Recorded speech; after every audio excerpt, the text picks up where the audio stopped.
आखिर शिव ने क्यों काटा अपने ही पुत्र गणेश का सर? आइए इसको जानते हैं शिव महापुराण से। शिव महापुराण का 14वां अध्याय, चैप्टर 14, शिवजी के गणों से गणेश जी का विवाद।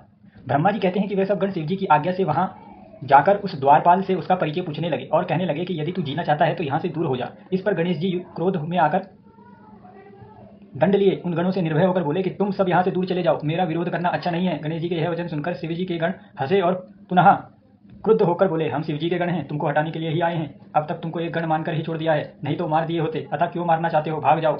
यह सुनकर निर्भीक पार्वती पुत्र ने उन्हें घुड़क कर दिया और वह द्वार से न हटे। इस पर शिवजी के गण लौट गए और जाकर सब बातें कह सुनाई।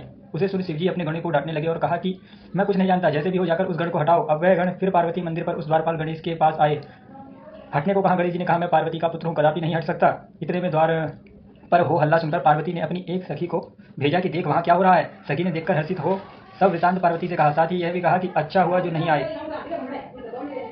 आने दिया, अन्यथा शिवजी तो सर्वदा बिना कहे सुने अंदर घुस आया करते हैं। देवी तुमको अपना मान नहीं छोड़ना चाहिए। पार्वती ने कहा, ठीक है, परंतु यह तो देखो कि अभी क्षण भर के लिए भी मेरा पुत्र द्वार पर स्थिर न हुआ कि उनके गण आकर उसे छेड़ने लगे। फिर मैं विनय व नम्रता क्यों अपनाऊं? जो होगा देखा जाएगा। गणेश जी निर्भय हो उन गण से बोले, मैं तो पार्वती पुत्र हूँ और तुम सब शिव गण हो। समता प्राप्त दोनों अपना कर्तव्य पालन करें। क्या एक तुम्हारी द्वारपाल हो, मैं नहीं? क्या एक तुम ही द्वारपाल हो, मैं नहीं? यदि पार्वती जी की आज्ञा से स्थिर हो, उनकी आज्ञा का पालन करूंगा, तुम भी शिवजी की आज्ञा का पालन करो। यह सुन शिवजी के गण हठ पूर्वक फिर मंदिर में नहीं गए और शिवजी के पास लौटकर वृतांत को निवेदन किया। यह सुन शिवजी लोक की गति का आश्रय ले अपने गणों से बोले, वह अकेला गण तुम सबके आगे क्या पराक्रम दिखलाएगा? फिर पति के आगे स्त्री क्या हट करती है? निदान मेरी आज्ञा से तुम लोग युद्ध करो, जो होगा सो देखा जाएगा। 15वां अध्याय, चैप्टर 15, शिव गणों से गणेश का युद्ध वर्णन।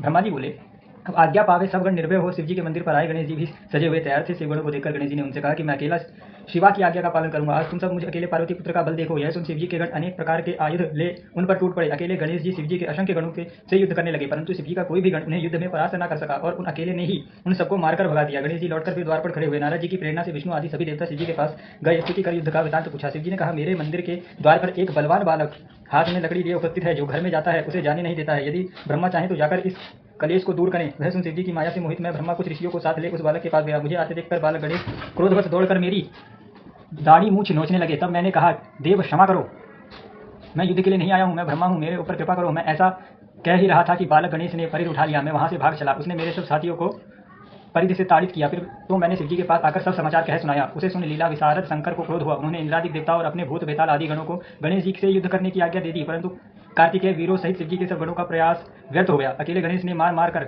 सबके छक्के छुड़ा दिए। एक ही बालक ने शिवजी की समस्त सेना को विचलित कर दिया। सभी शिवजी के पास गए, तब उनसे सब वृत्तांत सुन परम कुपित रुद्रेश्वर भी वहां गए और चक्रधारी विष्णु की सारी सेना भी उनके पीछे चली गई। मार्ग में नारद जी ने मिलकर शिवजी से यह कह दिया कि जैसे भी हो शिवगणों की मर्यादा रखिए। ऐसा कह वे वहीं से अंतर्ध्यान हो गए। 16वां अध्याय, चैप्टर 16, गणेश जी का शिरोच्छेदन। ब्रह्मा जी बोले, नारद अब तुम्हारे वचनों का ध्यान कर शिवजी उस बालक से युद्ध करने आए। एक एक पराक्रमी देवता और विष्णु तक उससे युद्ध करने लगे। एक से एक भयानक अस्त्र चलाने लगे। शिवजी की अपनी सेना के साथ चिरकाल तक उस बालक से युद्ध करते रहे। बालक का विकराल रूप धारण देख शिव आश्चर्य करने लगे। विष्णु जी ने कहा, इसे मोहित कर परास्त करूंगा, क्योंकि यह तमोगुण वाला बालक बड़ा ही दुर्गम है। गणेश जी ने उन पर परिध का प्रहार कर दिया। देखकर शिवजी को और भी क्रोध आया। वह हाथ में त्रिशूल उठा सब उस बालक को मारने चले। तब शिवजी को इस रूप में अपनी ओर आते थे। गणेश जी ने मन ही मन अपनी माता का ध्यान किया और अपनी शक्ति का उठा महादेव जी के हाथों में प्रहार कर दिया। उस समय महावीर गणेश की शक्ति महादेवी जी से बढ़ती हुई थी। उस शक्ति के लगने से परमात्मा शिव के हाथ से उनका धनुष गिर पड़ा। तब धनुष को गिरते देख शिव ने पिनाक उठा लिया, परंतु गणेश्वर ने एक परिध मारकर उनका पिनाक भी पृथ्वी पर गिरा दिया। फिर हाथों में त्रिशूल उठा गणेश जी ने शिव को पांचों हाथों में मारकर उन्हें व्यर्थ कर दिया। शिवजी ने कहा, वाह, जब मेरी यह दशा है तो मेरे गणों की तो क्या दशा न होगी। फिर तो इसी समय शक्ति के दिए बल युक्त वीर गणेश जी के परिध उठा शिवजी के सब गणों और सब देवताओं की ताड़ित कर दिया। परिध से व्याकुल हुए वे देवता और गण दूर भाग गए। यह देख शिवजी को बड़ा क्रोध आया और उन्होंने त्रिशूल से बालक का सिर काट दिया। देवता और गणों की सेना निश्चिंत हो गई। हे नारद जी, उसी समय तुमने जाकर यह बात देवी से कह दी और यह कह दिया कि तुम अपना मान किसी प्रकार भी न त्यागना। ऐसा कहकर तुम अंतर्ध्यान हो गए। तो शिव का वध की ये कथा जो है ये हमें शिव महापुराण में मिलती है।